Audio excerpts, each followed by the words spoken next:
je tweet ça. Il y a quelqu'un qui va aller gérer le Facebook en même temps. Et je crois que là, on est parti pour l'enregistrement du premier Walking Web en live. Alors Geoffrey, tu vas nous en dire un peu plus, hein. Tu vas nous dire qui est invité, qui y a ce soir, qui y a pas. Qui est invité, qui a ce soir, qui y a pas. Bah déjà, je suis super content qu'on puisse voir un petit peu la tête de tout le monde. Alors ce soir, on est en direct avec Tony, évidemment. Salut Tony. Alors Tony, c'est moi.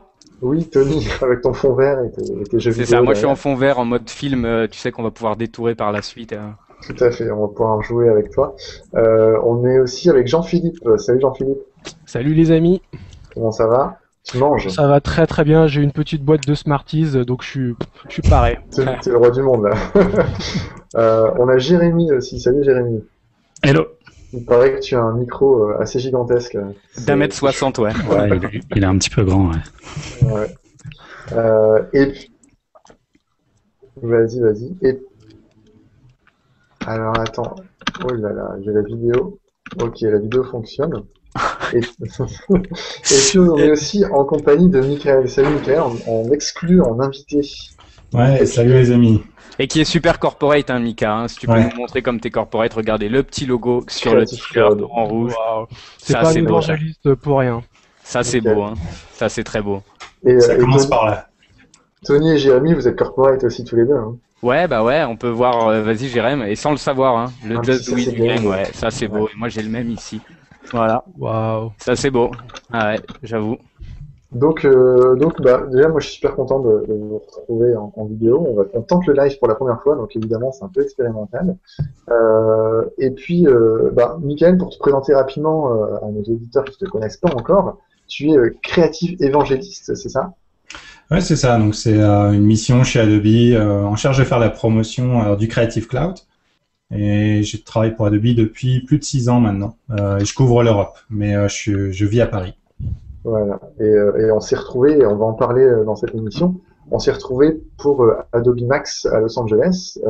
Donc on était en compagnie, en très bonne compagnie de Benjamin Vincent, de Jonathan Menet, Olivier Saint-Léger, Galenia Dorian, et puis aussi ton collègue Stéphane Baril.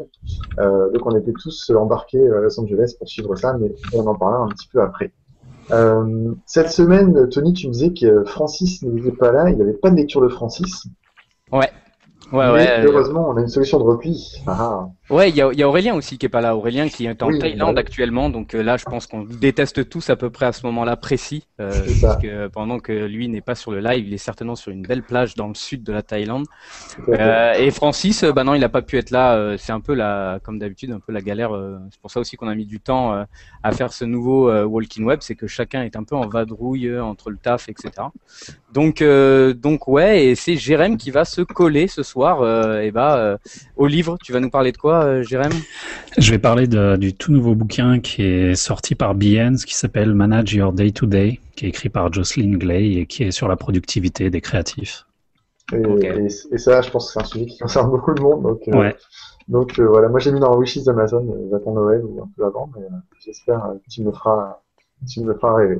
Alors moi, juste avant que tu démarres, hein, je voulais juste que tu me réexpliques l'histoire du caresser la nuque du dernier épisode. Est-ce que tu peux nous expliquer cette expression du caresser la nuque? Alors c'est une expression que j'ai conçue spécialement pour le podcast, qui n'existait pas avant, qui n'existera pas en dehors de ce podcast et qui restera vraiment. Voilà, c'est une petite caresse amicale dans la nuque. C'est quelque chose qui se fait entre son dit. Voilà. Ouais, parce que ça peut porter vraiment à confusion. Hein, voilà, merci Tony de me foutre la honte, je te revaudrai ça. Et du coup, par rapport à ça, je voulais juste aussi dire que l'épisode 5, on a rajouté un petit bonus qui est dispo depuis quelques heures. Donc, vous pouvez aller directement sur la page. On va mettre le lien sur le Twitter. Carrément. Tu peux. Sinon, ce sera sur le site de Walking Web ou alors sur le SoundCloud. Ouais, j'avoue que là, on va essayer de gérer un petit peu. C'est un peu nouveau pour nous, Facebook, le tweet en live, etc. Donc, il va falloir être indulgent là. Et donc ce bonus comprenait nos deux camarades Marie-Julien et Achtemeleux et un peu la suite de la discussion de l'autre fois parce qu'il y avait encore beaucoup de choses à dire, donc vous en avez encore plus comme ça. On peut commencer par les news. Qu'est-ce que ça vous tente là? C'est bon? Eh ben c'est parti. C'est parti. Alors, on va évidemment revenir un petit peu sur Adobe Max et les nouveautés. Alors, évidemment, il y a beaucoup de news. Michael, tu vas m'aider à raconter tout ça. Alors, Adobe Max, c'était à Los Angeles. Ça a duré quelques jours. C'était très intense, notamment sur 2 jours, avec plein de nouveautés, notamment un gros focus sur le cloud. Avec des choses, maintenant on peut versionner ces fichiers directement en ligne, donc ça c'est assez chouette pour travailler, ça se fait automatiquement. On a aussi beaucoup parlé de Behance qui a été racheté par Adobe et l'intégration de Behance dans Adobe. Donc Behance, tous ceux je pense qui nous écoutent, qui nous regardent savent ce que c'est, réseau social de créatifs, de portfolio de créatifs, etc. Donc c'est assez énorme à ce niveau-là. Et puis après on a des choses comme Cinema 4D, After Effects qui ont fusionné. Au niveau de la typo, il y a pas mal de petites choses intéressantes dans Illustrator. On peut, par exemple, manipuler des lettres indépendamment sans les vectoriser, les tourner, les pivoter, etc. On a aussi Typekit qui est en local maintenant. On va pouvoir l'utiliser dans nos logiciels. Et puis des choses aussi comme Photoshop qui peut gérer les tailles des différents devices pour responsive device. Adobe Couleur qui permet de prendre en photo le monde autour de soi, de récupérer les couleurs et les mettre directement dans Photoshop. Et aussi un truc moi que j'adore, qui est notamment le Mikely et Napoléon. Donc Mikely, qu'est-ce que c'est? C'est un petit stylet qui est connecté au cloud et dans lequel on va pouvoir dessiner sur sa tablette et on va pouvoir récupérer ses dessins, ses illustrations, etc. Et Napoléon, c'est la règle qui va avec. Et on va pouvoir créer des perspectives. C'est génial parce que maintenant avec la vidéo, on te voit en mouvement, on te voit bouger, on te voit. C'est la grosse. Je fais ça. On sait qu'une règle c'est ça, on sait que. C'est ça. Et pour moi, heureusement qu'on a le son d'ailleurs quand il fait ça. C'est vrai. Et en fait, pour faire ça un petit peu plus de façon générale, on connaissait Adobe pour les logiciels, évidemment. Tout à coup, on a eu le cloud, donc on est connecté, nos fichiers, on peut les mettre sur un cloud. Tout ça, c'est relié à un réseau social Behance. Et ensuite, on continue avec un objet physique tangible qui est un stylet et une règle. Donc pour moi, ça fait une espèce de boucle depuis son logiciel au cloud, aux réseaux sociaux, aux communautés, jusqu'à l'objet. Je trouve que la boucle est bouclée, donc voilà. Pour résumer, on peut pas tout résumer. Mais Michael, je sais pas si tu peux dire quelques mots, toi, de ton retour de tout ça. Ouais, alors déjà, tout ce dont tu viens de parler, ça a été annoncé c'était pendant les keynotes, qui sont d'ailleurs disponibles en ligne sur YouTube, si vous voulez regarder ça. Et en fait, en effet, comme on a dit, Creative Cloud, il y a les applis, alors avec Photoshop, Illustrator, etc., qui sont accessibles, avec des nouveautés qu'on a dévoilées. Je crois qu'il y a plus de 100 nouveautés par appli. Mais comme tu l'as dit, c'est pas que ça, c'est aussi tout est connecté à Behance, alors à la fois pour être inspiré, pour partager ses work in progress. Je sais que vous en avez parlé dans le dernier épisode de Walking Web sur les portfolios. Et aussi, on offre ProSite directement dans l'abonnement, donc c'est aussi pour se faire connaître. Tout ça, maintenant, tout est interconnecté. Les polices qui sont maintenant dans Typekit, pas que des polices web, donc ça, c'est intéressant. Vous pouvez les utiliser même au niveau licence pour vos publications print pour du desktop. Et tout un tas de services comme du stockage, le fait de partager des répertoires avec ses collègues, partager un fichier à l'extérieur avec un client, rajouter des commentaires dessus, gérer des versions. Voilà, donc c'est tout ça le Creative Cloud et c'était l'occasion à Max de partager un peu cette vision. Et il y a eu beaucoup de gens impressionnés par tout ça, sachant qu'après, si je me souviens bien, c'est un abonnement, on a accès à tout. Moi, c'est ça que j'hallucine en disant voilà, on a vraiment accès à tout. Donc moi, je suis allé faire un tour et voilà. Et ça sort le 17 juin, si je dis pas de bêtises. Ouais, tu as le Creative Cloud qui est disponible dès aujourd'hui, mais le 17 juin, c'est là où il y a la nouvelle génération d'applis. Donc aujourd'hui, si tu vas dans le Creative Cloud, tu as accès à toute la CS6. Plus Lightroom, Acrobat, plus les Edge Tools and Services. C'est pas que la Creative Suite, c'est vraiment tout ce que fait Adobe. Et le 17 juin, on met à jour, c'est les versions CC. Donc il n'y aura pas de CS7, il y aura Photoshop CC pour Creative Cloud. Voilà. Donc ils feront CC1, CC2, CC3. Non. Qui correspondra en fait à CS47. Oui, alors si tu ouvres, tu verras les logiciels et que tu vas dans à propos, tu continueras de voir des versions. Genre 14.07, donc mais ça sera le seul repère. On va rester en CC maintenant. Il n'y aura pas de CC2, CC3. D'accord. CC forever. Quoi. En fait, l'idée c'est d'être toujours avec la dernière version. et de couper ce cycle où tous les 2 ans, on mettait à jour avec un grand événement, voilà, la nouvelle version de la Creative Suite. Donc c'est ça qu'on veut couper. On veut juste que voilà, tu es membre du Creative Cloud, c'est un peu être membre d'un club de créatifs, plus la communauté, plus les services, et tu as accès à la dernière version des produits. Tu n'es pas obligé de mettre à jour d'ailleurs. Tu peux rester en CS6 pour certains produits. Pour Photoshop, décider de passer en CC, c'est vraiment très libre. Et voilà, donc ça c'est les news. Moi, j'ai blogué pas mal, j'ai fait beaucoup de photos, j'ai beaucoup tweeté aussi. Et puis la deuxième journée, donc pour Adobe Max, il y avait des gens comme Paul Asher, Phil Hansen, Eric Johansson ou encore Rob Legato qui sont venus faire des conférences. Et c'est des conférences à l'américaine, donc il y a 5000 personnes qui sont en train d'écouter quelqu'un sur scène. C'est assez immense, c'est assez impressionnant. Et je crois que les vidéos, pareil, Michael, dis-moi, mais elles sont toutes en ligne. Hein, et si vous les retrouvez, c'est plutôt pas mal. Et c'est traduit ou pas? Question bête. C'est une bonne question, je ne crois pas. Non, c'est pas traduit. Après, je sais que pour certaines, on va rajouter les sous-titres. Parce que c'est une possibilité que tu auras sur Adobe TV et aussi sur YouTube. Et sinon, sur mon blog, j'ai fait des résumés de chaque conférence de ces personnes-là. Enfin, résumé très court, mais pour voir un petit peu ce qu'ils racontaient. Ouais, j'ai plein de liens aussi que j'ai vus à droite, à gauche. On mettra tout ça, je pense, directement comme on fait d'habitude là, dans le doc pour vraiment montrer, parce qu'il y a vraiment plein de choses, plein de gens qui en ont parlé, donc c'est cool. Mais de toute façon, on va revenir vraiment là-dessus dans le gros sujet, je pense, parce qu'on a plein de questions, on a plein de demandes. On est là vraiment pour te coincer, Mika. Hein. On est vraiment là pour. Ouais, je sais que tu prends un certain plaisir. Ah oui, moi ça me fait kiffer ça. Hein. D'ailleurs, je crois que s'il y en a qui nous écoutent en live, ils pourront aussi poser des questions en utilisant le hashtag. Exactement. Donc s'ils veulent me coincer aussi, voilà, par pur plaisir, qu'ils n'hésitent pas sur Twitter. Tony, est-ce que tu peux rappeler le hashtag? Alors le hashtag, il est tout simple, c'est TWW live tout attaché. Donc voilà, faut pas hésiter à poser vos questions. Alors d'ailleurs, on a une question là que je vois. Déjà. C'est est-ce que le cloud sera aussi disponible sur mobile, sachant que l'app Adobe Photoshop Touch for Phone est payante pour le moment? Et voilà, Mika, c'est ta première question. Ça commence pas mal parce que là, ah bah là, on a des gens qui nous suivent qui sont agressifs. Hein. C'est le but là. Ouais, ça mord d'entrée. Alors en fait, pour l'histoire, je vais vous donner une petite anecdote. C'est bien, on aime les histoires. Donc en fait, on a toute une gamme, en effet, on appelle ça les Touch Apps en interne, dont Photoshop Touch qui est un peu la star. Je sais pas si vous l'avez essayé, même sur iPhone, c'est assez incroyable ce que vous pouvez faire avec. Et qui est, alors par défaut, il va être connecté au cloud. Donc tout le travail que vous faites sur votre tablette ou votre mobile, vous faites enregistrer, vous lancez votre bureau et hop, vous avez le fichier qui est à jour et vous continuez avec le Photoshop sur votre Mac par exemple. Après, d'un point de vue financier, on a essayé d'inclure dans l'abonnement Creative Cloud le fait que vous ayez acheté l'application sur l'App Store et c'est très très compliqué en fait. Donc, pour des raisons que vous imaginez avec Apple, comment est-ce qu'on reverse les 30%, etc.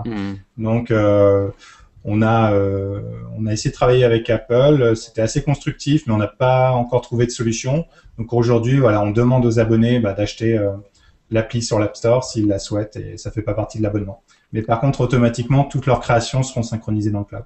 Alors par contre, j'ai vu, il y a pas mal de vidéos qui tournent aussi où on voit des choses super intéressantes avec le cloud, justement, avec des choses qui se mettent à jour entre alors je sais plus, il me semble que c'était Edge où on voyait les mises à jour automatiques directement à travers le cloud, un petit peu une sorte de versionning. Je sais qu'il y a eu version Q qui existait depuis super longtemps et qui a jamais vraiment fonctionné. Et là, on a vraiment l'impression que le cloud, c'est the solution, quoi. L'équivalent de version Q, en fait, va apparaître dès le 17 juin dans le Creative Cloud. Donc, par exemple, tu travailles sur un fichier Photoshop et à chaque fois que tu vas sauvegarder, ça va envoyer ta version dans le cloud.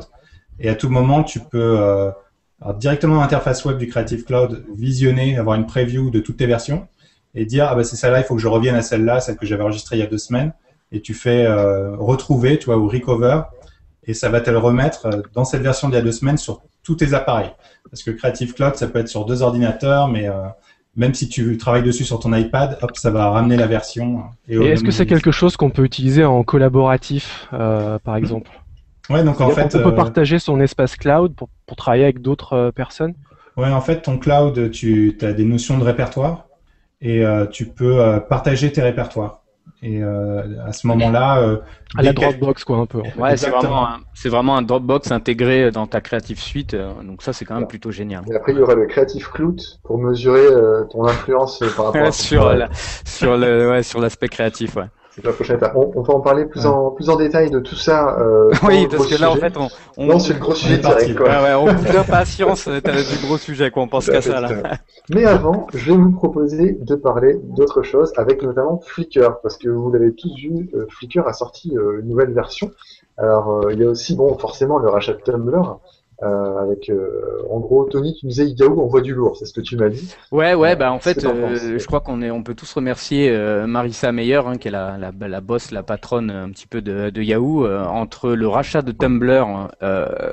Déjà, ça, je pense que ça fait mal. Il se positionne vraiment sur toutes les interfaces autour du blog, quelque chose qui manquait. Ça va rajeunir, je pense, vraiment Yahoo, parce qu'ils avaient vraiment besoin de ça. Surtout Google, on en parlera après. Ils envoient aussi du lourd de leur côté avec tout ce qu'ils ont envoyé il y a pas longtemps avec Google+, etc.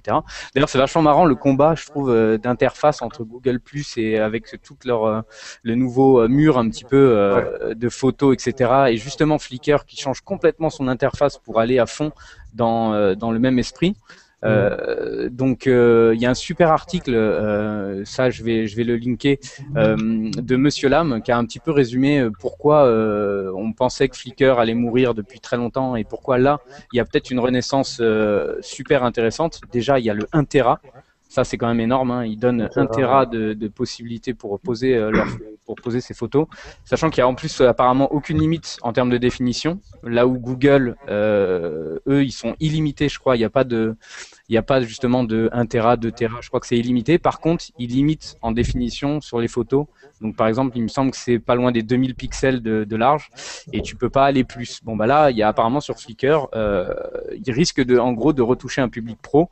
Là où justement Behance, les 500px aussi, ce genre de choses, on est limité dans certains trucs. Donc en tout cas, c'est super intéressant, je trouve, ce nouveau Flickr. Il risque de récupérer entre ça et Tumblr. Je pense qu'il va y avoir une interaction assez énorme et qu'on risque de revoir vraiment Yahoo, en tout cas pour les créatifs, quoi. Et pour pondérer juste un tout petit peu ce que tu dis, Tony, j'ai vu une interview de Marissa Meyer où justement elle s'oriente pas du tout vers les pros et elle dit que Flickr en fait maintenant est destiné à tout le monde parce que tout le monde est un photographe professionnel avec les appareils photo qu'on a. Et j'ai vu ça sur un blog de photos pro et du coup les mecs l'avaient un petit peu mauvaise d'être considéré un petit peu comme un monsieur tout le monde. Et c'est marrant parce que sans lire cette interview, quand j'ai vu le nouveau Flickr, je me suis dit, là, on se croirait sur Pinterest, tu vois, on perd le côté pro, photo pro avec le descriptif de la photo, le côté, ouais, vraiment, pour moi, Flickr, c'est un truc c'est un des rares espaces où les photographes pros peuvent mettre leurs photos et avoir des choses de très bonne qualité. Et là, tout à coup, voilà, les photos, elles sont recadrées sur certains trucs. C'est un peu, ouais, j'ai l'impression qu'il s'adresse ici au grand public, quoi. En fait, le truc, c'est que cette mode du Pinterest à faire un affichage énorme en nombre de photos, je pense qu'il y a tout le monde qui est sur ça, quoi. Facebook y est, Google y est, Flickr s'y met. Bon, Pinterest, c'est évidemment la base du truc. Mais je pense que moi, par exemple, je suis vraiment consommateur de ce type quand je vais voir un portfolio, j'adore voir plein de choses comme ça d'un seul coup. Et d'ailleurs, c'est un des trucs qui manque à fond dans Dribbble que je demande depuis 100 ans, mais je crois que les gens de Dribbble n'en ont rien à foutre de ce que je leur demande. mais je continuerai, et il y a d'ailleurs un petit plugin, je sais plus comment il s'appelle, qui permet de le voir. C'est un petit site qui permet de le voir avec justement un flux un peu à la Pinterest. Et moi, c'est un truc que j'adore, ça. Donc, je pense que c'est peut-être plus dans les mœurs d'aujourd'hui qu'une histoire de pro ou de pas pro. Après, je te rejoins sur le fait que t'as pas de suite les informations, etc. Ça, je suis d'accord. Ouais. Donc, nouveau Flickr et Tumblr, bon, on va voir ce qui va se passer. On aurait pu avoir Dailymotion aussi à parler, mais bon, on n'en parlera pas. Bah non, parce qu'ils ont pas racheté. Qu'est-ce que t'en penses, toi, d'ailleurs vous suivez ça, Mika, chez Adobe, un petit peu les évolutions de Flickr, puisqu'il y a Behance maintenant chez vous, mais comment tu penses le truc, toi? Ouais, Flickr, je l'utilise à titre perso. Donc, je pense que déjà le grand mouvement, c'est que ça va permettre de garder ceux qui utilisent Flickr, parce que moi, je commençais à regarder ailleurs, honnêtement, le fait qu'ils changent pas l'interface, que la navigation soit old school en fait, ça démotivait pas mal. Tu sens que c'est encore en phase de test. Enfin, pour avoir fouillé déjà dans mes photos et mes sets, j'ai vu pas mal de bugs de CSS, enfin des trucs assez classiques. Mais enfin, je suis ravi de ce mouvement en tout cas pour Flickr. Après, ce qu'on surveille, évidemment, mais je trouve que Behance ça a quand même déjà une identité assez moderne. Donc, c'est pas d'actualité, je dirais, de faire oh là, attention. Il y a une nouvelle tendance UI, etc. Surtout qu'au bout, plus sur les services. Au bout d'un moment, tous les sites vont se ressembler, quoi. Ouais, c'est ça. Donc bon, c'est pas forcément l'intérêt. Donc ouais, affaire à suivre. Et aussi dans les autres news, Tony, et puis également Jérémy, JP et Michael. Évidemment, il y a eu Google I.O. et il y a eu pas mal de nouveautés avec Google. J'ai vu des gens aujourd'hui sur Twitter qui commençaient à voir le nouveau Google Maps, qui y avait accès. Donc Google a annoncé pas mal de nouvelles choses. Qui se sent chaud pour nous raconter les nouveautés là? Bah Jérém, si tu veux, parce que toi t'es peut-être le plus réfractaire, je crois, le plus, parce que autant moi le Google Plus par exemple, j'avais même pas, j'avais essayé il y a très longtemps et j'avais vite zappé, ça m'avait très vite saoulé. Autant là, quand j'ai vu toute la presse, ça m'a super attiré et du coup je suis allé à fond et j'ai regardé. Mais toi, je sais que Jérém, t'es vraiment pas, c'est pas ton truc quoi. C'est pas que c'est pas mon truc, c'est que ouais, ils font beaucoup de choses, ils font beaucoup de bonnes choses et ils font aussi beaucoup de grosses merdes et malheureusement ils enterrent des bonnes choses et style Gmail qui devrait être à mon avis refondu depuis longtemps, il faut vraiment qu'ils fassent quelque chose avec ça. Mais bon, Google Plus pour moi c'est totalement inutile. Enfin, je pense pas que ça décollera un jour. Après, c'est clair que Google Maps et d'autres choses comme ça sont vraiment très intéressantes et ils sont dans une bonne dynamique. On en avait déjà parlé plusieurs fois. Au niveau du design, ils ont fait des gros efforts. Ils sont passés de rien du tout à quelque chose d'assez joli. Ouais. Et au moins, ils sont homogènes. Avant, ils étaient homogènes parce qu'il n'y avait rien du tout nulle part. Mais voilà, donc ça commence à devenir intéressant. Après, c'est comme tout, à voir ce qui va être vraiment pérenne et ce qui va mourir. Ouais. Moi, je trouve quand même que c'est pas mal ce qu'ils ont fait sur Google+. En termes de, voilà, on va dire d'usabilité, je trouve ça vraiment séduisant. Moi, j'aimerais en fait l'utiliser beaucoup plus. Le problème, c'est pas tant l'outil, c'est plus les utilisateurs. Moi, en fait, quelque part, je rêverais d'avoir l'interface d'un Google+ avec les utilisateurs de Facebook. Mais aujourd'hui, c'est sûr que Facebook était là le premier et que, quand moi je communique, ce qui m'intéresse, c'est effectivement d'avoir une interface sympa, mais c'est de communiquer avec les autres. Et si dans Google+, à chaque fois que je pose une question, que je réagis, que je raconte des choses, j'ai jamais de retour, forcément je retourne vers Facebook, quoi. Alors je te coupe vite fait parce qu'il y a plein de gens qui nous demandent. En fait, il y a plein de gens qui commentent sur le YouTube. On n'avait pas fait gaffe parce que c'est vrai qu'on regardait pas. Mais il y a plein de gens qui parlent aussi sur YouTube. Donc faut qu'on regarde ça, faut qu'on ait ça à l'œil. Donc n'hésitez pas. Effectivement, il y a plein de gens qui demandent. Donc oui, on vous voit. Il n'y a pas de souci. Ouais, sachant qu'il faut savoir qu'il y a 1 minute de décalage entre ce qu'on dit et la vidéo sur YouTube. Exactement. Alors juste dans les nouveautés, moi, par rapport à Google, quand même le truc énorme que je trouve génial et qu'on utilise aujourd'hui, c'est Google Hangout. On a fait le test la dernière fois avec JP avec le téléphone. Et ça, c'est énormissime. C'est-à-dire que on aurait pu faire un Google Hangout là comme on le fait ici, mais avec un d'entre nous qui est sur iPhone ou sur Android, peu importe. Et on peut vraiment partager son écran. On peut, la visioconférence à travers Hangout est carrément génial. Donc ça, l'appli Hangout est vraiment. Pour moi, ça enterre complètement Skype. Mais je trouve qu'ils ont fait un super boulot et ça fait du bien, c'est clair. À noter que par contre Google Hangout sur web, sur ordi, l'interface elle reste encore un peu toute pourrie au niveau des icônes. Enfin, tout n'est pas uniformisé. Et on a une expérience utilisateur qui est un peu délicate.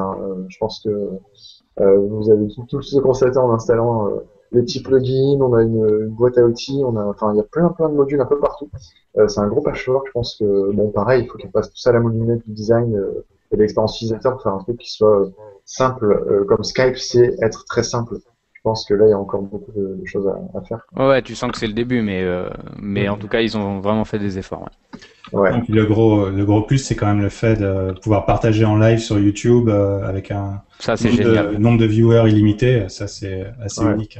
Ouais, ça c'est vraiment génial. Alors, par contre, on a un petit problème justement là. Moi, je le diffuse sur ma chaîne à moi parce que j'ai pas trouvé de solution parce que ils mettent du temps. Ils aiment pas en fait quand tu donnes pas un vrai prénom et un vrai nom.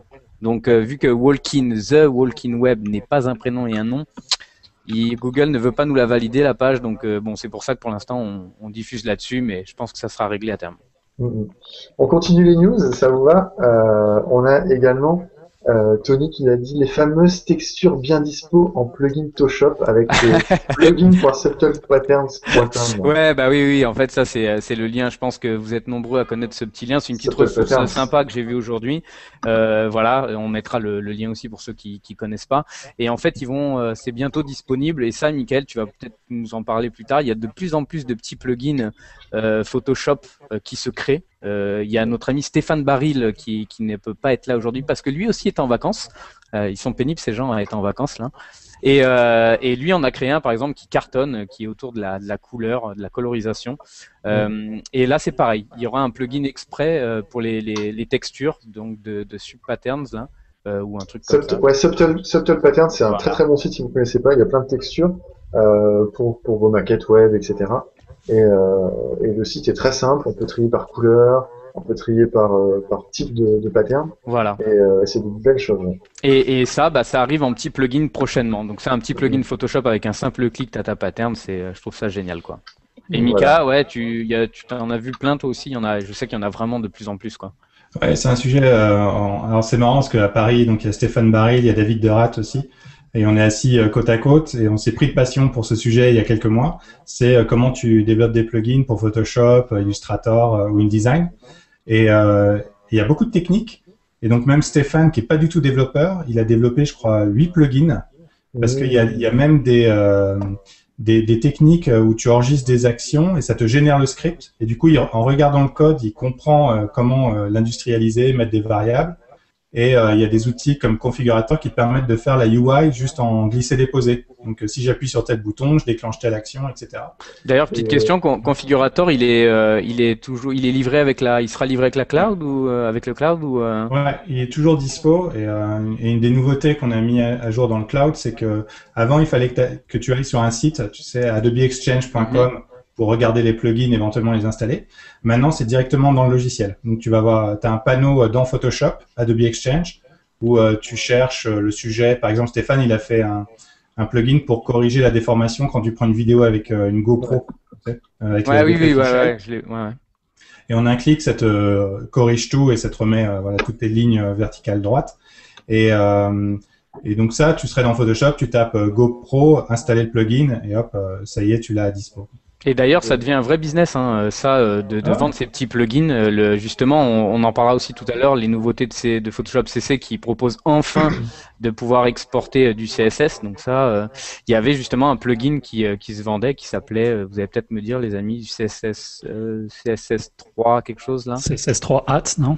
Voilà, c'est ça, CSS3 Hat. Donc voilà, ça c'était un des business de plugins. Donc voilà, ça c'est des bonnes news tout ça. Voilà pour les news. On a fait le tour. Il y a encore beaucoup de choses, mais on en parlera la prochaine fois. Et comme on l'a annoncé tout à l'heure, on peut parler de la lecture de Jérémy. Donc Manage Your Day to Day par Jocelyn Glay, c'est ça? Voilà. Raconte-nous ce livre. Est-ce que ça a changé ta façon de travailler? Alors, en fait, déjà pour introduire la chose, j'ai pris la suite de Francis aujourd'hui parce qu'il est pas là et j'ai fait ça vite fait, donc j'ai pas encore fini de lire le livre. Je l'ai commencé il y a pas très longtemps parce que Francis ne lit pas les livres non plus. Hein. Ouais, c'est du bluff, c'est du bluff. Je vais faire un 2 ou 3 en 1 parce qu'en fait je reviens de la conférence 99U de Behance à New York et c'est la classe de dire ça quand même. Hein. Ouais. Et le bouquin, j'ai eu la chance d'avoir le bouquin là-bas. J'avais un petit numéro qui était tiré au sort et donc j'ai gagné, c'était cool. Et donc c'est écrit par Jocelyn Glay, c'est en fait l'éditeur en chef, la directrice de 99U, donc du site de la conférence.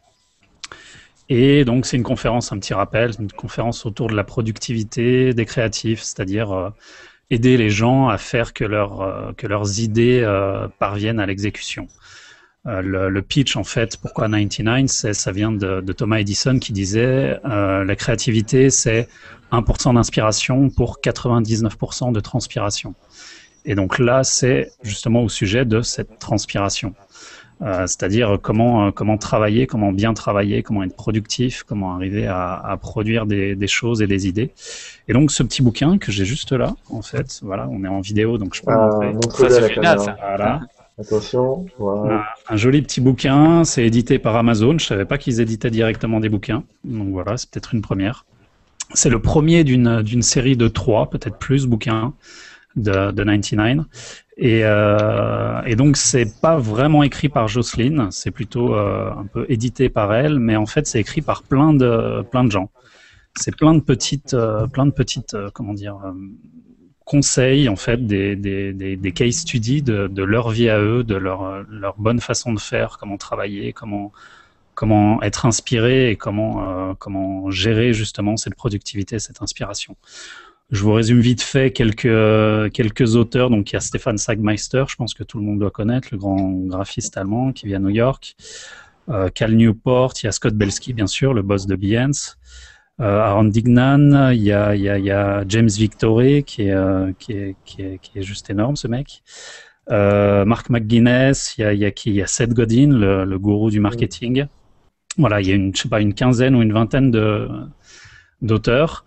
Et c'est juste voilà des petites bonnes pratiques. Alors j'ai pas encore tout lu, mais de ce que j'ai lu là pour l'instant, les trucs super intéressants, c'est de toute façon ça commence vraiment à devenir un motto pour tout le monde, c'est-à-dire essayer d'éviter l'intrusion de tout ce qui est numérique chez nous, les Twitter, les Facebook et tout. C'est pour ça que je suis un petit peu pondéré sur les nouveautés de Creative Cloud et de Behance intégrées et de toutes les choses de partage intégrées directement dans les logiciels. C'est pas forcément toujours une très bonne idée, mais voilà, en fait, c'est gérer cette overdose de digital dans notre travail. Il donne aussi beaucoup de conseils sur se créer des habitudes, c'est-à-dire des routines, comme ça. Voilà la routine, et en fait que la routine aide beaucoup au travail, c'est-à-dire toujours commencer à bosser. Attends, je te coupe parce que juste on avait perdu. Il y a JP qui est descendu, il est tombé de la fenêtre. Et d'un coup, il est revenu, c'était magique. Hein. C'était la première cascade en live via YouTube. C'était très beau, hein. C'était vraiment très beau. Le cascadeur, quoi. Bienvenue JP. Merci, bonjour. Ah, excuse-moi, je suis obligé de te couper. Hein. Ouais, pas de souci. Les habitudes sont une bonne chose, et c'est vrai que moi je commence vraiment à travailler comme ça, c'est-à-dire écouter toujours le même style de musique pour le même style de tâche, toujours du classique pour faire, je sais pas, du code, du jazz pour faire de l'Illustrator ou je ne sais quoi. Travailler aux mêmes endroits, avoir un bureau où les choses sont bien rangées. Enfin, c'est plein de petites choses comme ça. Ou alors sortir et faire des choses totalement différentes du travail, en fait, quand on est en panne d'inspiration. Enfin voilà, c'est plein de petites choses comme ça. Ouais, tous les trucs dont on parle depuis un moment, en fait, là. Ça fait un moment qu'on échange là-dessus. Bien en fait, sûr. Pour écrire ce livre, ils ont écouté The Walking Web. C'est ce qui est écrit dans la préface. C'est ce qui paraît, ouais. Et ils ont fait un gros résumé de ce qui s'est dit, voilà. Et ce qui est intéressant, Jérémy, pour rebondir sur les petits conseils, là, justement, qui sont prodigués, j'avais commencé à écrire un article justement sur le flow. On parle de flow quand on joue en jeu vidéo, quand on joue à des jeux vidéo. C'est Jérémy. Non, je suis là. On parle souvent de flow, tu vois, le fait d'arriver à un état enfin voilà, tu oublies les interfaces, tu oublies la façon dont tu joues, mais juste tu joues, t'es dedans et c'est un état de semi-conscience un peu. Et j'ai l'impression que le fait d'avoir des routines, le fait d'avoir de la même musique, le fait d'être dans un truc où on oublie même la notion de temps, on peut, à mon sens, atteindre ce qu'on appellerait du flow, justement, mais pour du design et pour la création. Je pense que c'est possible d'arriver à ce stade-là.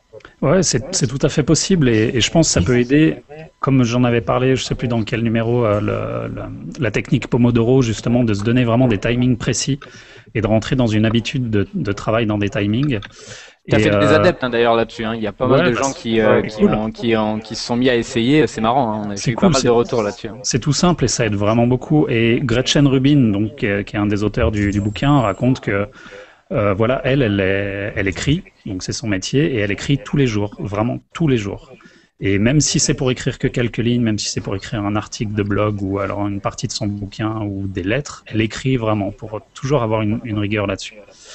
Donc voilà, je vous conseille ce petit bouquin. J'avais déjà lu un bouquin qui était un peu dans le même genre, qui est juste là, qui s'appelle Comment passer je sais plus quoi, les blocages créatifs. Ne l'achetez pas, ne le lisez pas parce qu'il est super chiant. En fait, il suffit de lire une ou deux pages. Il suffit de lire une ou deux pages et ça se répète. C'était la même chose en fait. C'est plein d'auteurs, de designers qui donnent leur technique et c'est basiquement, faut prendre une douche, faut sortir courir, faut écouter de la musique. Donc voilà, il raconte tout ça. Mais le bouquin de Behance est vraiment très très bien. En plus, si vous connaissez pas les personnes qui sont dedans, allez voir leur boulot.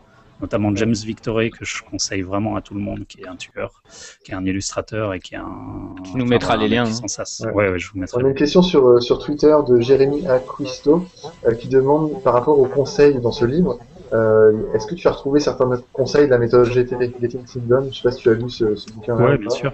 Tu as retrouvé certaines briques, certains éléments? Ouais, comme souvent en fait, GTD c'est un petit peu une technique, on va dire globale, assez fixe et rigide. Et là, chacun l'adapte à sa manière. Et c'est vrai qu'il y a des petites choses comme justement dans la technique GTD, c'est-à-dire gérer les toutes petites choses rapides très très vite pour pouvoir permettre de planifier les autres choses après. Mais il y a aussi d'autres choses qui vont totalement en désaccord avec la technique GTD et c'est bien parce que personne n'a vraiment la science infuse et détient l'unique vérité. Il y a notamment un truc qui était intéressant, je trouve, c'était, et là encore c'est une tendance qu'on retrouve souvent chez plein de monde, c'est-à-dire apprendre à dire non, ne pas répondre au téléphone, ne pas répondre aux emails tout de suite, laisser patienter et justement, je ferais comme tu disais, quand on est dans le flow, continuer à travailler. Et quand un de ses collègues vient nous embêter pour poser une question, on dit non et on continue de travailler. Et puis voilà. Et là, ça rejoint un peu la technique Pomodoro, c'est-à-dire que quand on a fini notre cycle, notre loop, on répond aux questions, aux emails, au téléphone. Wow. Voilà. Donc tu nous conseilles, tu peux nous rappeler juste le titre? Donc c'est Manage Your Day-to-Day, il est juste là, et c'est Build Your Routine, Find Your Focus and Sharpen Your Creative Mind de Jocelyn Gley. Très très cool. Tony, est-ce qu'on a un peu de temps pour la review du 99 ou alors est-ce qu'on passe directement à la boîte à outils designer? Là, je crois que, Jérôme, je pense que tu as fait juste ton livre aujourd'hui. En plus, on a déjà pris pas mal de retard, donc je pense qu'on peut direct enchaîner par notre gros sujet et attaquer Michael.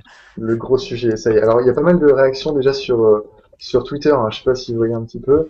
On a des gens qui parlent des sneak peeks. Pourquoi Rainn Wilson lors des sneak peeks? Il y a tellement de bons présentateurs chez Adobe. C'est un peu dur. Hein.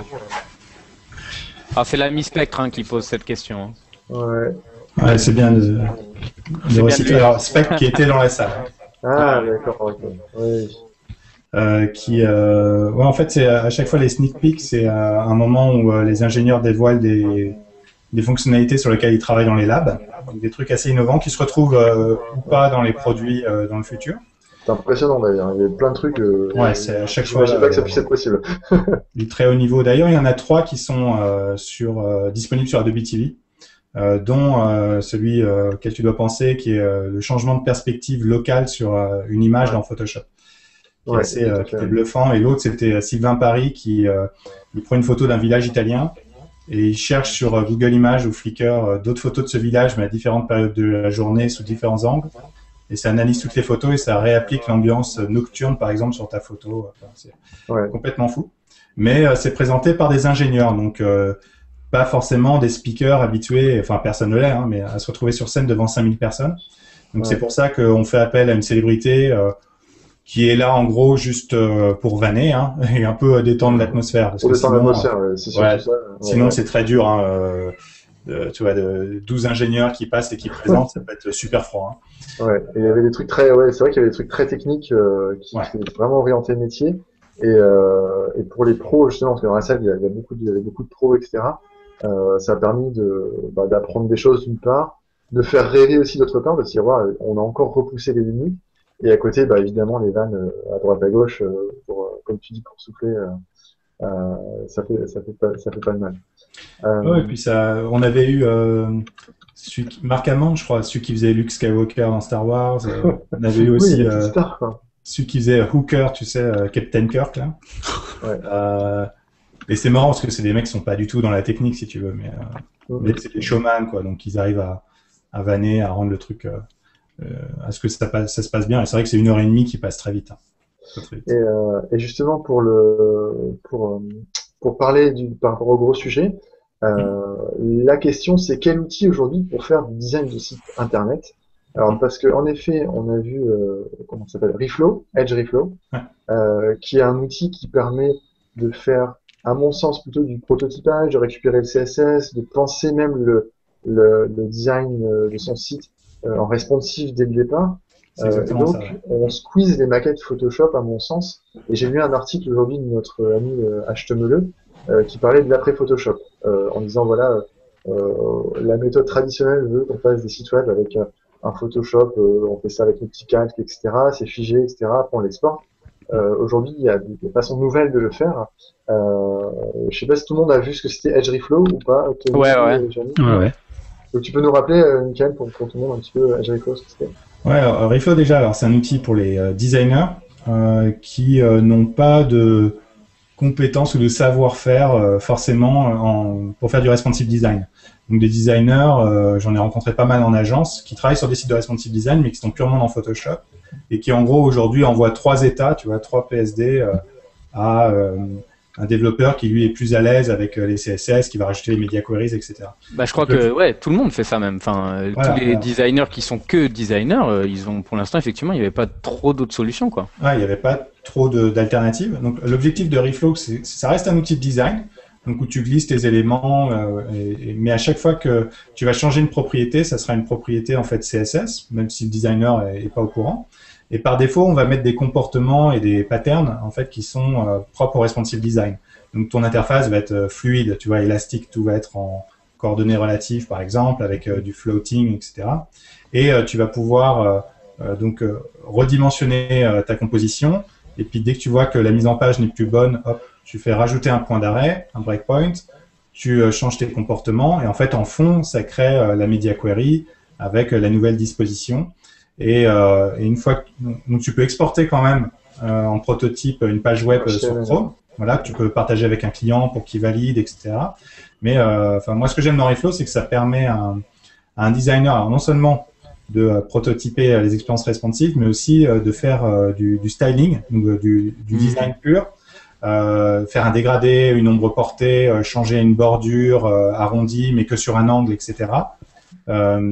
Mais en fond, ça te génère la CSS. Ouais, et il y a tout le système des colonnes, des grids, etc. qui est vachement bien foutu avec j'avais vu tout en haut, ils ont tu vois vraiment les grids, donc ça c'est vraiment ça a l'air vraiment top, quoi. J'ai pris un peu le temps de le tester justement, et Reflow est couplé à des applis web justement, et ça c'est vraiment sympathique, ça s'appelle Edge Inspect, c'est ça. Et je l'ai installé sur l'iPad, sur mon Android, sur un iPhone, et en fait ce qui permet de me dire voilà ma maquette, je suis en train de la modifier, donc je l'ai mis voilà, j'ai réglé ma petite règle sur un écran en 768, je la resize pour mettre en écran mobile par exemple, et automatiquement sur mon téléphone, sans faire quoi que ce soit, juste si je suis en Wi-Fi, je vois ma maquette s'adapter, je change les couleurs, je change la typo, tout se change en temps réel et je peux tester et voir le rendu en temps réel. Ça, c'est génial. Ce qui est génial en plus, c'est que tout ça, ça existait sous forme de plein de petits plugins. Moi, j'en installais plein, des trucs sur iPad, des machins et tout.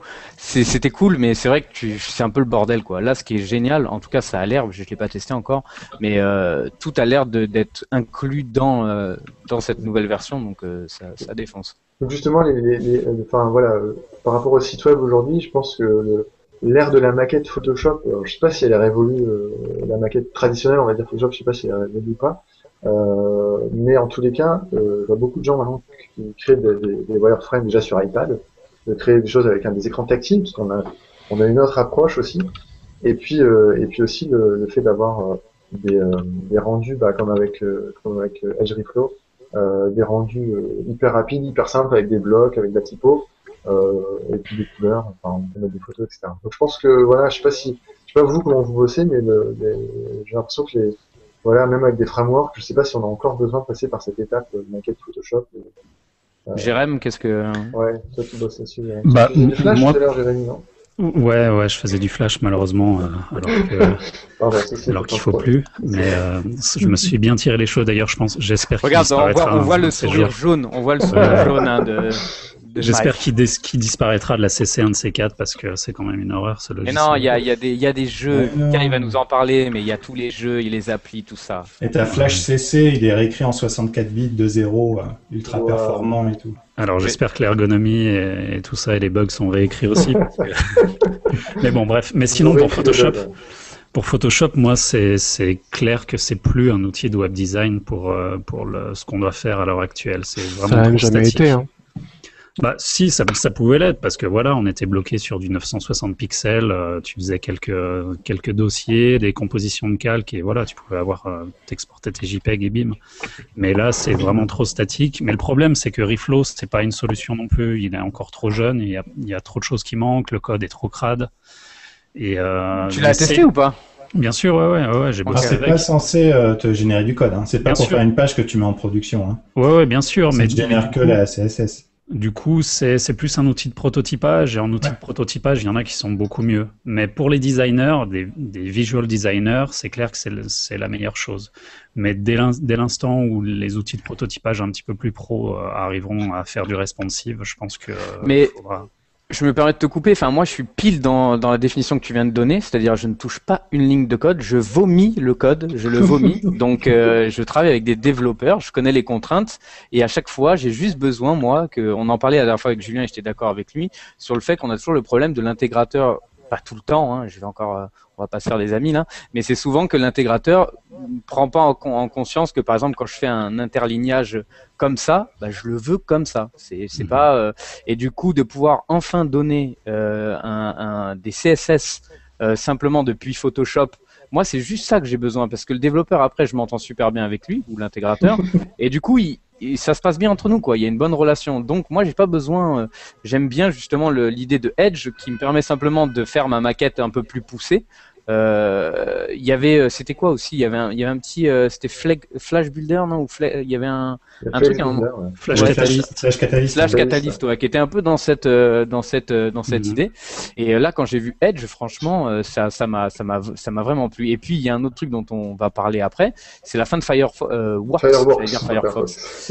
Fireworks, parce que justement, il y avait ce problème que tous les web designers, en tout cas un peu comme moi, je pense qu'on avait la culture Photoshop et qu'on avait du mal, même si Fireworks était fait pour ça, qu'il y avait des outils super, on avait vraiment du mal à sortir de Photoshop. Est-ce que tu peux nous en parler un petit peu, Mike, de ça? Fireworks. Ouais. Alors Fireworks, il reste disponible. Ce qu'on a annoncé en fait, c'est la fin de nouvelles fonctionnalités. Ouais. Donc on va arrêter de le faire évoluer pour se concentrer notamment sur Reflow, sur une nouvelle génération d'outils qui colle mieux au web design d'aujourd'hui. Alors on va quand même rajouter des fonctionnalités dans Photoshop pour aider les web designers. Mine de rien, il y a une mise à jour dans le Creative Cloud où tu peux sélectionner, commencer à faire des calques et faire clic droit sur un calque, copier la CSS et tu récupères pas mal de propriétés. Exactement, c'est ça que j'ai vu, ouais. Donc ça c'est un premier pas. On a montré aussi un truc hyper innovant à Max, c'est où en fait tu fais chaque calque et dans les calques tu nommes par exemple image1.jpg, etc. Et ça va tout exporter, toute ta composition avec les propriétés CSS, mais aussi faire la compression pour chacun de tes calques, etc. directement depuis Photoshop.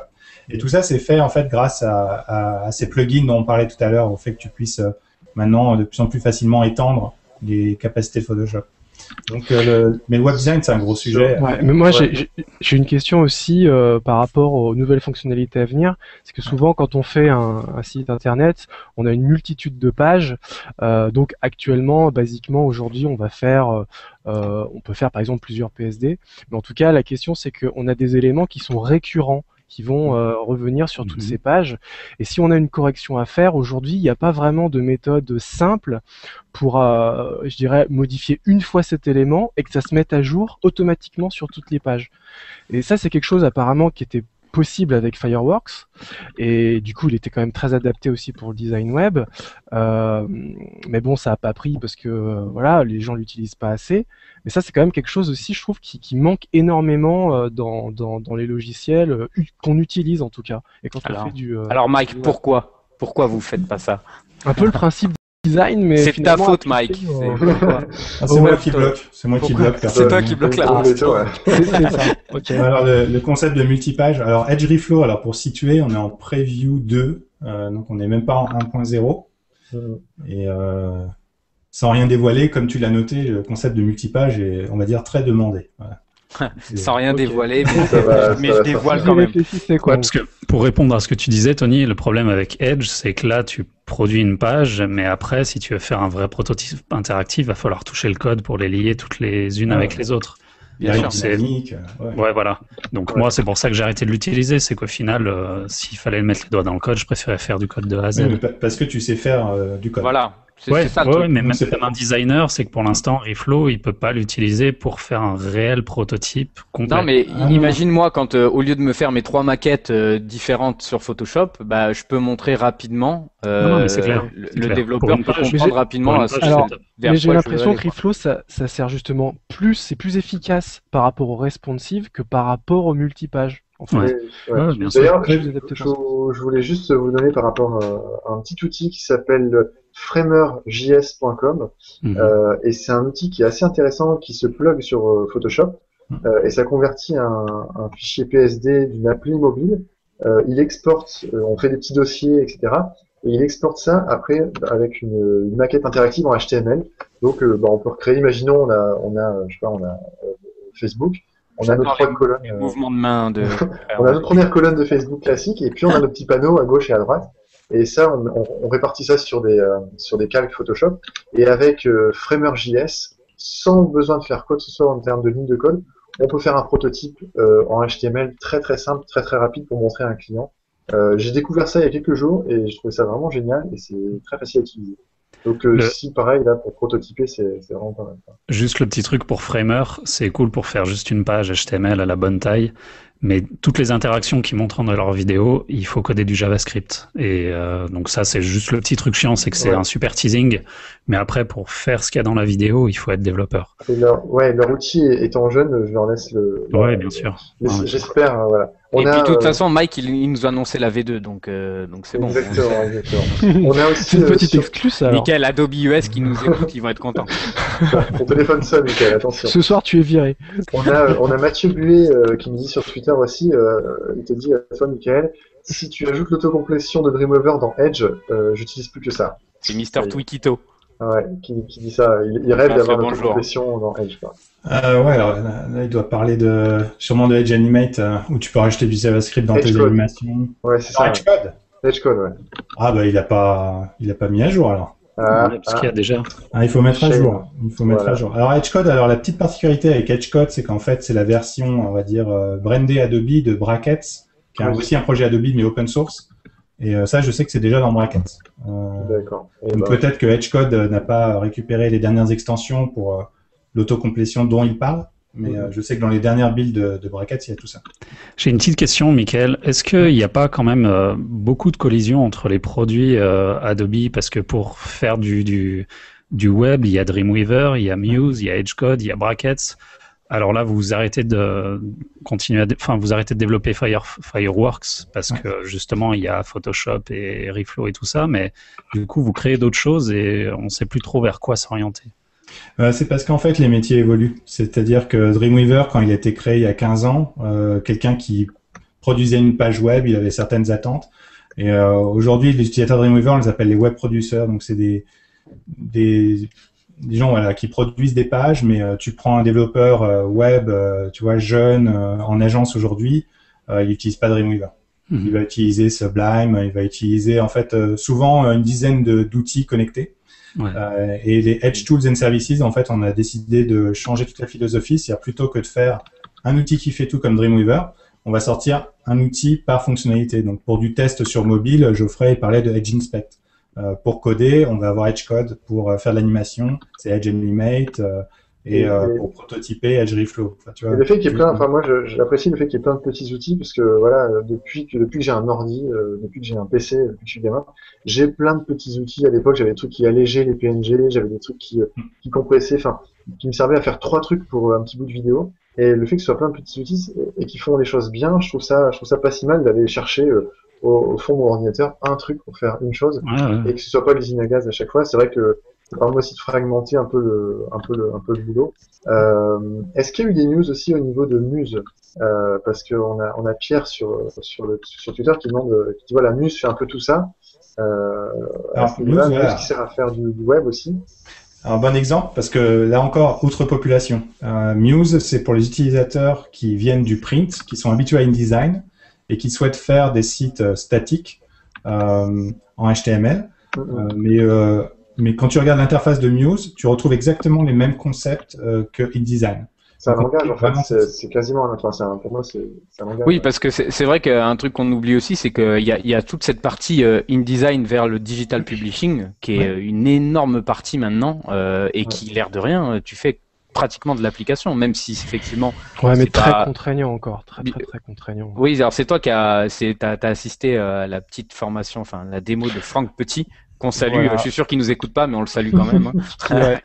Qui m'a raconté une petite histoire te concernant d'ailleurs.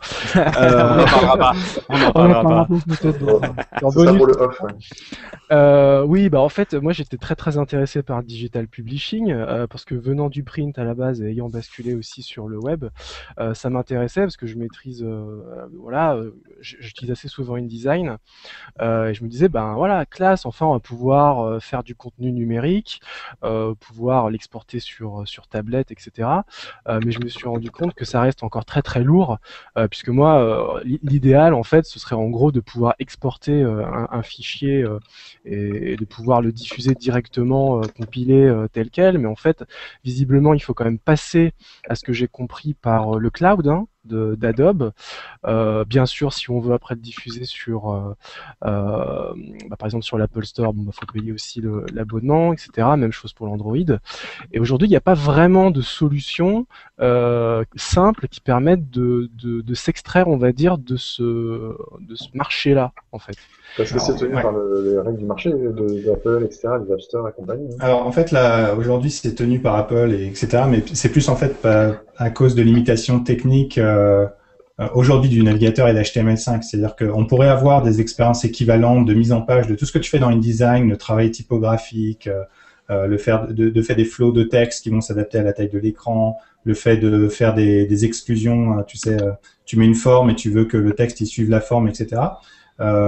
Aujourd'hui, c'est pour ça qu'on est obligé d'exporter en IPA sur iOS, de faire une appli, et un APK sur Android. Et donc, c'est pour ça qu'il y a ces contraintes de distribution et de production. Mais d'un autre côté, on a toute une équipe d'ingénieurs chez Adobe qui travaillent sur des nouvelles normes CSS.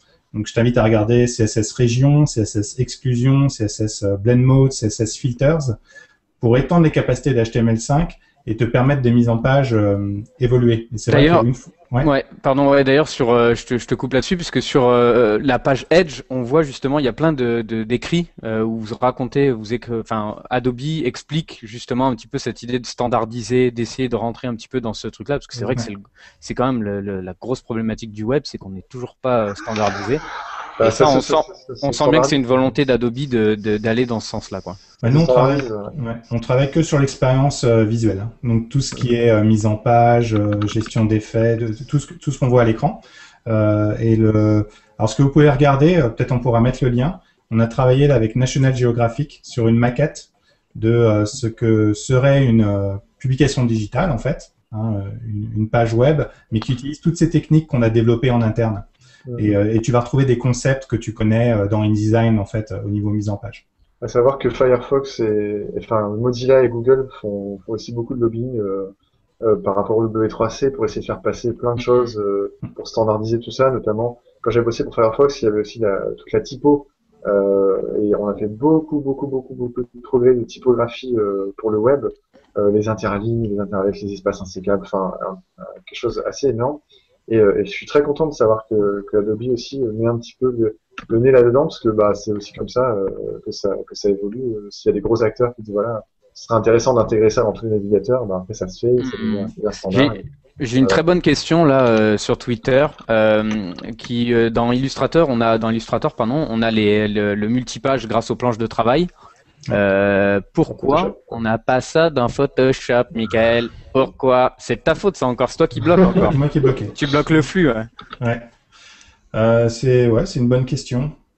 C'est une bonne question. Pourquoi est-ce qu'on n'a pas d'artboard? Parce que ça, c'est clair que c'est quand même la solution et c'est vraiment génial comme système. Ouais, mais déjà qu'un PSD d'une page, il va peser 500 mégas. Si tu fais ça sur multi-page, tout le monde va mourir, quoi. Mais on n'a plus de problème de poids, c'est fini ça. On a des disques durs SSD qui font 500 Tera, on s'en fout, on a des gigas. Le cloud, ça pèse rien, quoi. Tu dis ça parce que t'as un nouvel iMac, mais attends, dans 2 mois, il sera obsolète. En même temps, j'ai mis 7 ans à l'avoir celui-là, donc là le prochain, je l'aurai peut-être dans une autre décennie, quoi. Je vous propose d'enchaîner avec une autre nouveauté par rapport à notre gros sujet. C'est le hardware. Adobe, c'est le hardware avec le stylet Miley et la petite règle Napoléon. Alors, moi, j'ai trouvé ça assez fabuleux de se dire, waouh, ils font de l'objet tangible. J'étais ravi de voir ça. Et ce stylet est connecté donc à une application iPad. Contrairement à LinkLink de Wacom qui est sorti, qui est pareil, un petit stylet de Wacom. Lui, par contre, le Inkling permet de dessiner, c'est un genre de stylo bic qui est relié à une grosse pince en infrarouge. Et cette pince, on vient pincer son papier et on dessine. Et la pince vient analyser les mouvements du stylet, du dessin. Et après, on peut retrouver ça, on branche sa pince sur l'ordinateur et on récupère les calques, on récupère le tracé, etc. Là, c'est un peu différent. Là, on dessine pas avec de l'encre, on dessine sur une tablette, mais par contre, le stylet est connecté et on peut aussi avoir une petite règle qui permet, alors si je me rappelle bien, qui permet de faire des traits, de faire des traits réguliers, d'avoir des choses qui se répètent, de faire des arcs de cercle, etc. Donc plein d'outils qui sont des outils géométriques et qui sont difficiles à faire à la main. Est-ce que vous l'avez tous vu, cette petite règle? Qu'est-ce que vous en avez pensé, ces stylés? Moi, je me suis déjà demandé comment est-ce que tu arrives à faire des traits courbes avec une règle droite. Tu sais c'est l'an 2000, ça. C'est l'an 2000 GRM. Non, mais après, j'ai pas testé, j'ai pas vu plus de vidéos que ça, mais c'est vrai que c'est intéressant. Ce qui est surtout intéressant dans le stylet, c'est la connectivité Bluetooth qui permet de donner une réponse de touch, en fait, c'est-à-dire de pression. Voilà, de pression. Comme si tu utilisais une Wacom, mais sur ton iPad. Donc ça, c'est assez intéressant. Parce que techniquement, l'iPad serait capable de reconnaître ça, mais c'est juste quelque chose de logiciel et Blob, justement, le fait de reconnaître la pression. Oui, mais je pense que ce serait pas forcément super précis autant qu'une Wacom. Non, évidemment, pas autant qu'une Wacom. Mais pour l'instant, la pression est simulée par la vitesse dans plein d'applications qui existent. Ouais. Plus on va vite avec son stylet, plus le trait est gros. Mais là, ça règle ce problème-là. En tout cas, moi, je trouve ça vraiment génial le fait que Adobe aille vers du hardware parce que c'est complètement nouveau, ça. C'est vraiment. C'est un gros risque, c'est bien. C'est clair que vous attaquez un petit peu Wacom sur son marché. Je me suis toujours demandé pourquoi il n'y avait pas une interaction plus forte entre Adobe et Wacom sur ce type de produit, même s'il y en a une puisqu'ils sont souvent partenaires, etc. Mais là, clairement, vous avez fait votre propre produit. Donc, Mike, est-ce que c'est vraiment un truc vers lequel Adobe va se lancer à terme, quoi, le hardware? En fait, ça va au-delà du hardware. C'est-à-dire qu'en fait, là où pour l'instant on était juste perçu en tant qu'éditeur de logiciels, là maintenant, grâce au cloud, en fait, et le fait de pouvoir tout connecter, c'est-à-dire les individus aux outils, au hardware, on se pose la question, c'est quoi le processus créatif et comment est-ce qu'on peut intervenir depuis la première idée jusqu'au partage, la collaboration, la validation et puis un peu faire la promotion de son travail jusqu'à la publication. Ouais, finalement, c'est un peu le truc d'Apple qui a toujours voulu à la base avoir à la fois le Mac et les logiciels qui font vendre le Mac et cette interaction. Donc en fait, on peut attendre le prochain ordinateur créé par Adobe. Donc ça sera ça mon prochain. On va l'attendre longtemps, je pense. Voilà. Ouais. Tu as le droit de l'attendre. Ok. Mais c'est vraiment accompagner le créatif le mieux possible. Et grâce au cloud, tout est connecté. C'est vraiment la mission. Après, j'ai pas de détails sur comment va être distribué, comment va être fabriqué Mighty. C'était vraiment la première fois qu'on dévoilait le projet. Okay. Ouais. Oui, vas-y. Au sujet du cloud, je te grille peut-être la priorité, Geoffrey, mais je pense qu'il y a une question qui brûle les lèvres de tout le monde, c'est le nouveau modèle économique d'Adobe et de la c'est JP, hein, ça lui brûlait, tu le sentais bouillonner derrière, là. Regarde, il était tout tremblant. On garde le meilleur pour la fin parce que quand on arrête de payer son abonnement, on perd tous ses fichiers Photoshop. Est-ce qu'on peut pirater le cloud? Ça c'est important. Ça c'est quand même la question que tout le monde se pose. C'est la question comment on va faire pour pirater quoi. C'est vraiment ça la question. Alors peut-être plus juste pour revenir sur l'annonce, en fait ce qu'on a dit c'est que toutes les nouvelles versions de logiciels seront juste disponibles donc Creative Cloud donc par abonnement. Alors abonnement ça veut dire soit tu t'abonnes à tout le Creative Cloud, donc c'est 49 € hors taxe par mois et tu as accès à tout, plus tous les services. Mais tu peux aussi choisir de t'abonner juste à un logiciel. Alors, je sais qu'il y a beaucoup de photographes qui sont tentés par cette option de continuer d'acheter Lightroom en version perpétuelle parce que lui il reste disponible dans les deux modes, plus Photoshop juste en abonnement. Voilà, je crois que si tu as une CS3, en plus que tu peux justifier, ça revient à moins de 10 € par mois et tu as accès au Photoshop toujours en dernière version. Alors on sait que c'est un vrai changement.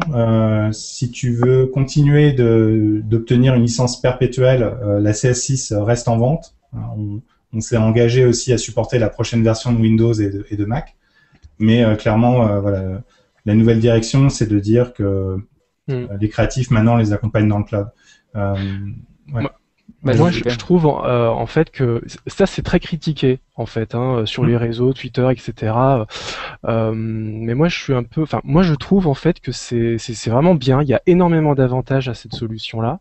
Déjà parce qu'on aura toujours la possibilité d'avoir les dernières versions. Donc ça c'est quand même assez pratique entre les différentes versions de fichiers. Apparemment, on pourra aussi télécharger des versions anciennes, antérieures. Ouais. C'est intéressant ça. Donc ça aussi c'est quand même assez bien avec les anciens fichiers.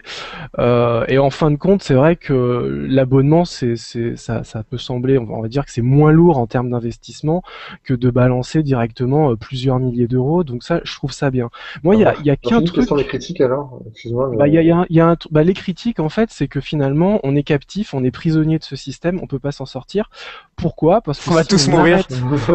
Si on arrête, ce qu'on entend en fait c'est que si on arrête l'abonnement, finalement on ne peut plus utiliser les logiciels, ce qui veut dire qu'au bout d'un moment tous les fichiers avec des extensions Adobe qu'on a, on ne pourra plus les ouvrir, plus les modifier. Donc en gros si on décide de changer de logiciel et de ne plus payer la Creative Cloud, on a intérêt à tout sauvegarder en JPEG en gros parce que on pourra plus les voir. Donc moi ce que je trouve dommage, c'est que le jour où on arrête la Creative Cloud, bon, c'est sûr que quand on est quand on est designer professionnel dans les milieux créatifs, il n'y a pas de raison qu'on arrête de travailler sur les logiciels Adobe. Donc moi, je pense pas que ça va forcément m'arriver, mais c'est vrai que de se dire que si on arrête tout d'un coup, on ne peut plus bénéficier de la dernière version qu'on avait, c'est-à-dire qu'en fait, on est complètement déconnecté, on peut plus utiliser. C'est ça où ça fait un peu flipper parce que après il y a aussi des considérations économiques où on se dit et si un jour je peux plus payer, et ben en fait je n'ai même pas le dernier logiciel, la dernière version disponible quoi. C'est surtout ça. Après je me permets juste après Mike, je pense que tu pourras répondre, mais il y a toujours un truc, j'ai vu plein de critiques aussi autour du prix, etc. Mais il faut toujours, moi c'est toujours ce que je me suis dit. J'ai toujours attendu cette solution de location. Je trouve ça génial par rapport au fait que tu as une mise à jour permanente. Moi je trouve ça super aussi. Ça, c'est vraiment cool. Et puis tu te dis que pour 50 € par mois, tu as l'ensemble de la suite. Alors, et 50 € par mois. Alors moi je te dis ce que je pense. Mais... À partir de l'année prochaine, ça sera 80 € par contre. Oui, mais même 80, enfin, tu vois, même si c'était 100 €, pour moi, c'est un truc qui génère mon chiffre d'affaires tous les mois. Voilà, et avoir un outil, à comparaison, si je te compare ça à Just Cupcakes, notre magasin, qui a des coûts de structure, enfin, complètement hallucinants par mois, simplement pour générer un chiffre d'affaires. Bon, là, pour générer un chiffre d'affaires, tu dois payer 100 €. Alors, j'oublie la machine, l'iMac, etc.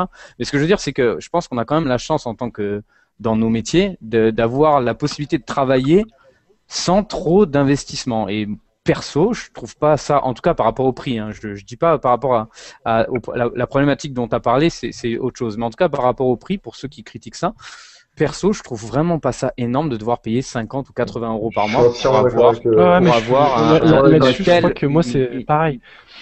Donc finalement c'est plus la problématique dont tu parles, c'est sur la pérennité, enfin ouais, dans le temps, comment ça va se passer. Donc Mike, est-ce que tu as une réponse à ça? Déjà pour revenir sur le prix, quand je parlais de 50 euros, c'était hors taxe, hein, parce que souvent quand tu es pro, même quand vous vous abonnez au Creative Cloud, vous donnez votre numéro de TVA et automatiquement vous payez juste en hors taxe, hein, enfin comme partout. Hein. Et donc quand tu disais que ça passait à 80 euros, alors c'est pas vrai. C'est-à-dire que si tu es déjà abonné si tu as déjà un produit au moins en CS3, tu peux profiter d'un discount pendant 1 an et du coup c'est 35 euros, hein, juste pour situer par rapport aux 50 euros.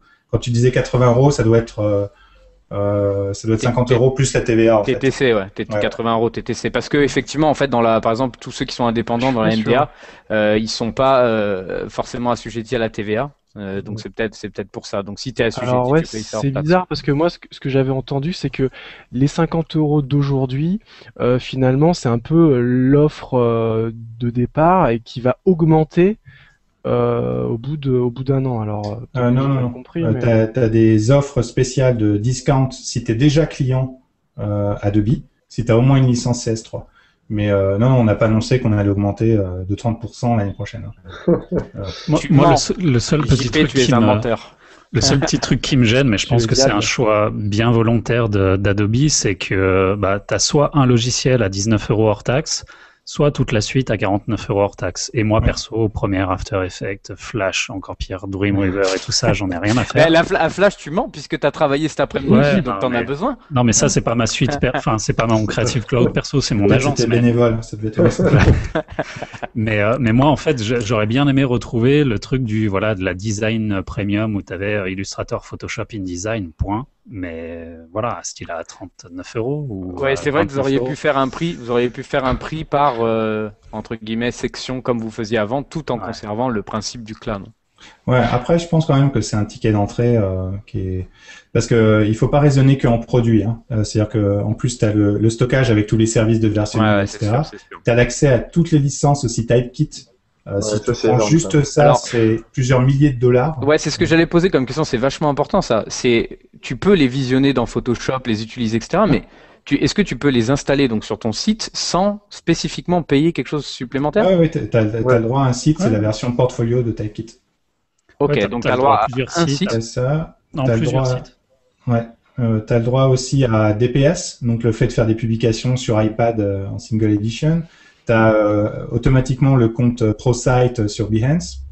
Et puis on va rajouter d'autres services dans le futur.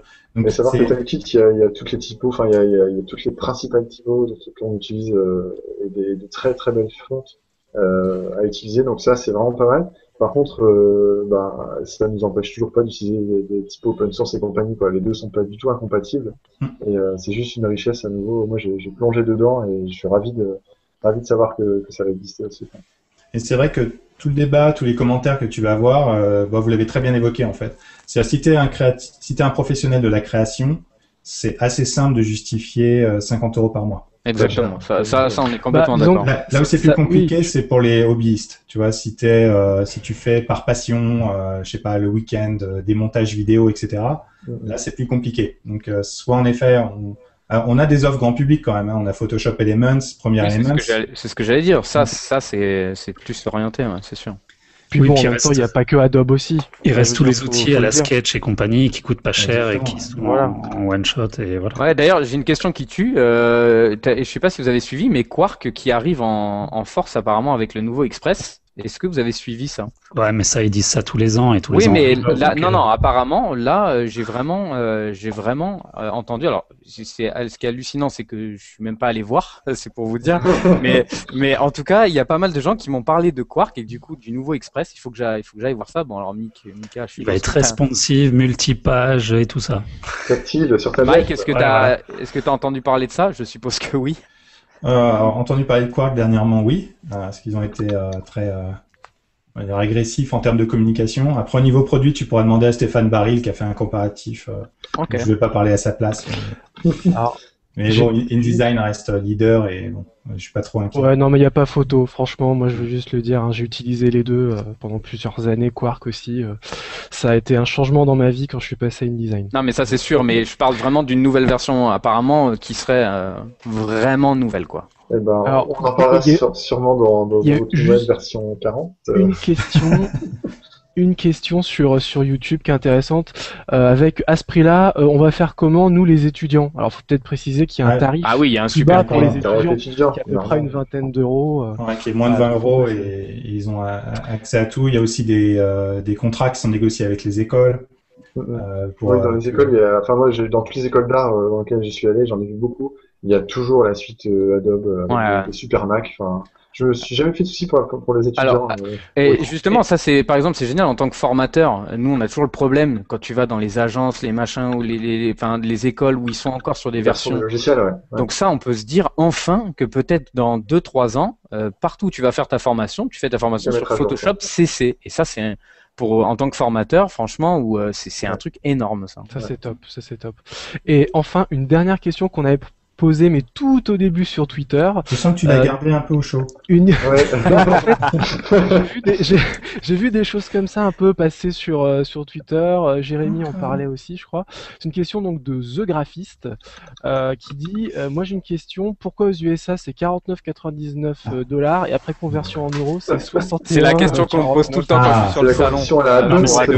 Donc je la connais bien cette question. Taxe. C'est le change et la taxe, mais c'est beaucoup plus intéressant maintenant parce qu'avant c'était vraiment de l'arnaque. Avant c'était 2 fois plus cher en France qu'aux États-Unis. Mais les prix qui sont affichés aux États-Unis sont toujours hors taxe parce que les taxes sont différentes dans tous les États. Donc là, c'est 49 $ hors taxe et 49 € chez nous. Donc il y a le petit taux de change qui est pas forcément intéressant, mais c'est... Bon, Jérém, on me signale qu'on t'embauche chez Adobe en tant que commercial. Ça fait chier parce que j'avais promis à Marie-Julien de titiller un petit peu. La merde, ouais. Chier, mais bon. Est-ce que ça vous dit qu'on passe au quiz?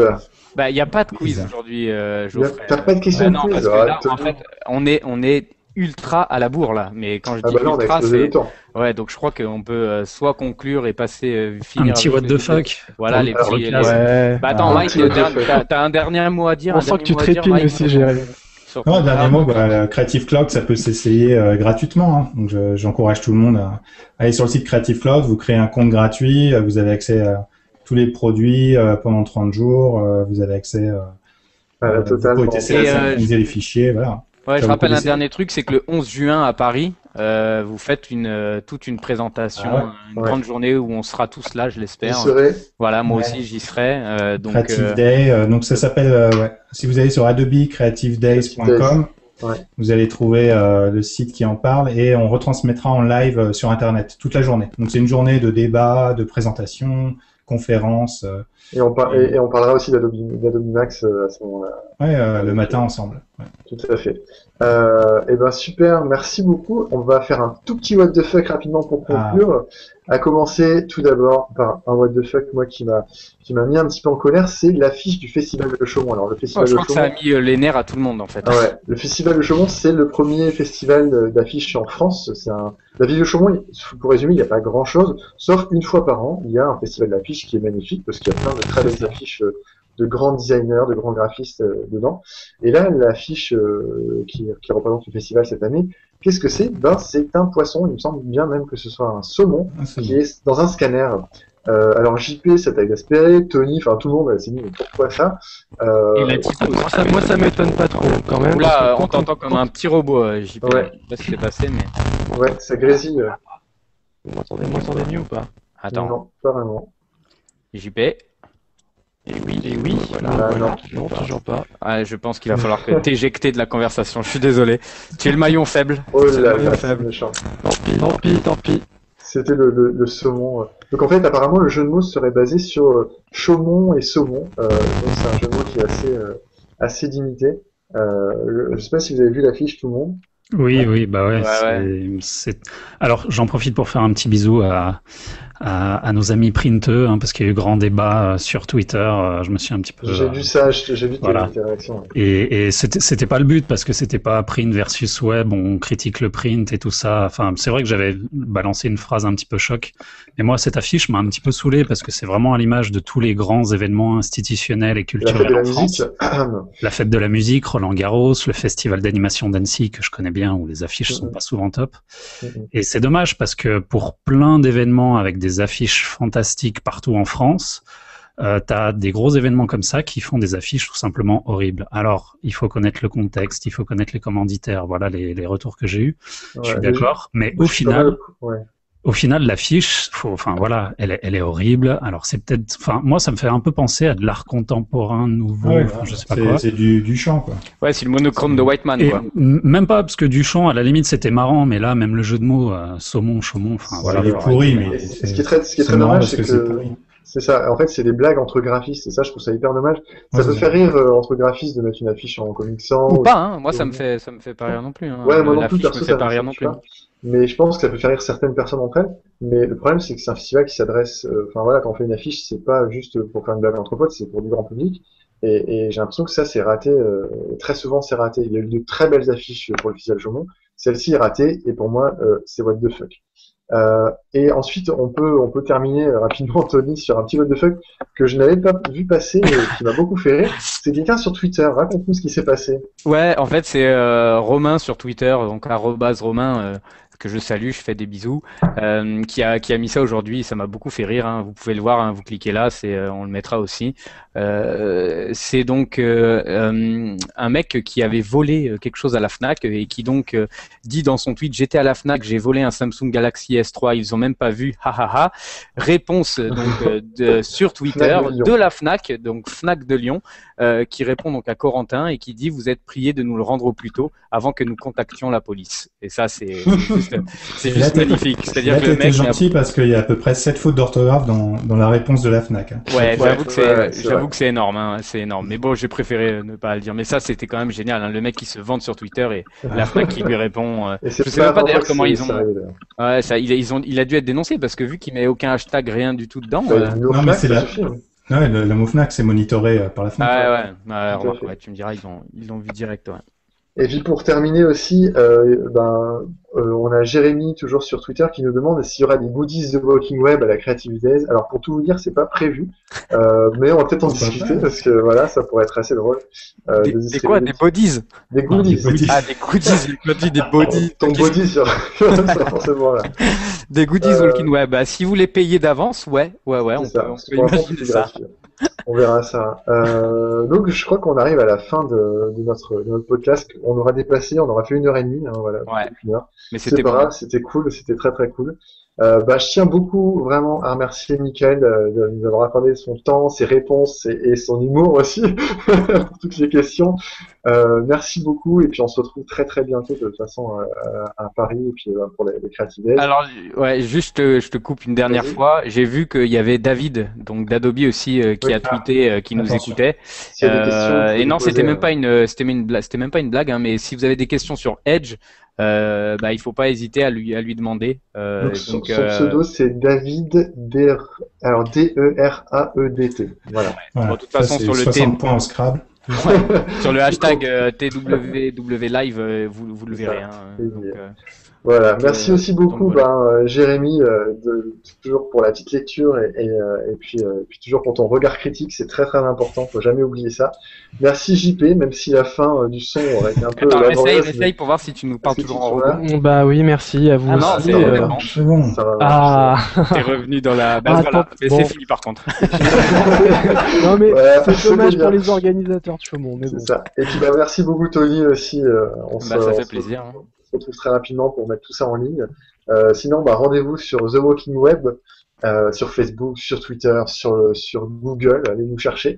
Et puis on se capte la prochaine fois. Voilà. Salut. Ouais, on va se refaire ça. Hein. On va se refaire ça. Le live comme ça en vidéo, c'est quand même génial. L'interaction, j'adore ça. Hein. L'interaction avec tout le monde et tout ça. N'hésitez pas à laisser vos commentaires sur le site, sur Facebook. Mettez-nous 5 étoiles, 6 étoiles, 7 étoiles, tout ça. Ce sera très bien. Voilà. Allez. À la prochaine tout le monde. Ciao. Bisous. Salut.